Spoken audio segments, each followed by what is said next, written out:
just before independence, with the great expectations of what was to come. That excitement would have informed the context within which we thought that it was now okay to put ourselves in art, whether it is music, dance, drama, painting. It's all better. When you see an artist on the stage, from the way he's dressed to the movement on the stage, the way the lights were, and everything, it's all better. The infectious nationalist movement of the 60s was clearly shaping several areas of the country's cultural landscape.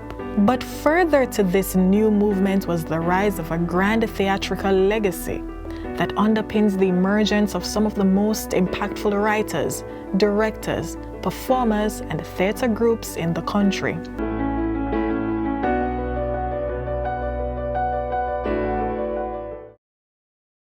The 1960s made an urgent call for decolonization. There was the development of Afro-Jamaican forms of theater, mostly because of the works of pioneers such as Louise Bennett Coverley and Ranny Williams. One of the things that comes to my mind as I think about the transition is something which the Honorable Louise Bennett Coverley once wrote about the pantomime.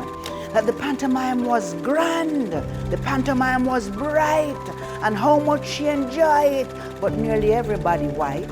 And so if we have that as a pre-independence context in which we operate, then we would be able to see more clearly how the meaning of independence, that we are now in control and we can represent ourselves to ourselves as we see ourselves in theater, would have impacted what we created. On the eve of the country's independence in 1961, the Little Theatre opened its doors. That period too saw the emergence of the Barn Theatre, the island's first professional theatre company.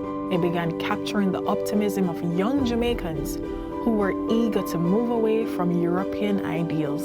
Independence signaled for Jamaica a great opportunity for us to shape our own national identity and to define who we were as a people. And so I feel like theatre at that time would have evolved from the influences of European theatre and would be a little bit more reflective of our own definitions of who we are and the things that were happening in our society. At the turn of a new decade came the rapid rise of Caribbean expression, and Jamaican theatre was now at its peak. The Jamaican School of Drama emerged. The 70s later gave rise to the Montego Bay theatre movement. Of note too was the staging of the 1976 Caribbean Festival and Arts, CarFesta, under the leadership of Wycliffe Bennett. And then, emerging later, was Jamaican Roots Theatre. Oh, I look. Pretty? Dread. By opening up the arts and to the great mass of people, it means that everybody is now putting on plays and taking part in plays. Roots Theatre was using slapstick comedy to comment on current issues and focus the working class as the real heroes of society. There was also the rise of activist theatre, with new theatrical groups, such as the Sistren Theatre Collective. And that occasioned another shift about who we believe can be on stage and what kind of stories they have to tell. That opened a new window for women in theatre. The 80s continued reflecting the vibrancy of Jamaican drama. The Little Theatre movement's 1981 Panther, Pirate Princess, made it all the way to London, showing at the Hackney Empire Theatre. The 80s also welcomed the newly established pantomime company with its first production, Trash.